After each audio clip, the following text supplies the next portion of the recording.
Nou, baie mense vra wat se tipe knope moet hulle gebruik vir 'n hoek of vir 'n aanklip sowel.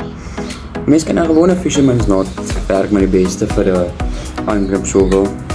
Maar dan mense twee, daar's nog maniere dat 'n mens kan gebruik vir 'n hoek ook. Ek het mos al wel gewys werk die fisherman's knot. Kom ons wys net gou vanaf weer vir julle.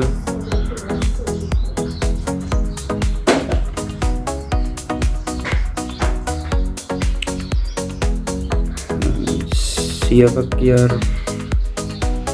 oor deur dan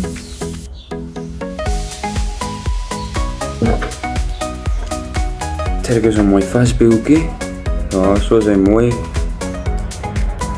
ophoekie. Dan kan jy mooi sien. En dan kry jy mens wat hulle noem die knotless knot. Nou dit is ook 'n baie goeie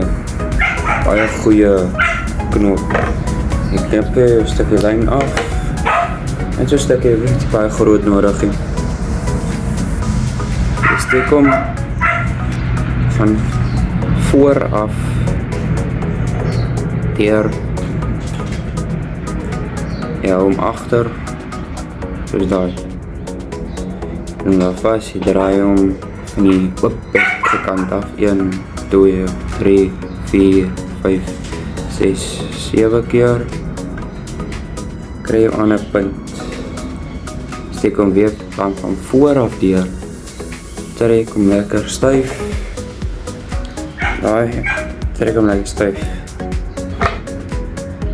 En dan daar sit hy. As jy nou netjies mooi hoor gemaak is, dan knip jy net daai stukkie lyn af. Nou, so is hy. En dan kan jy aan die stroopie.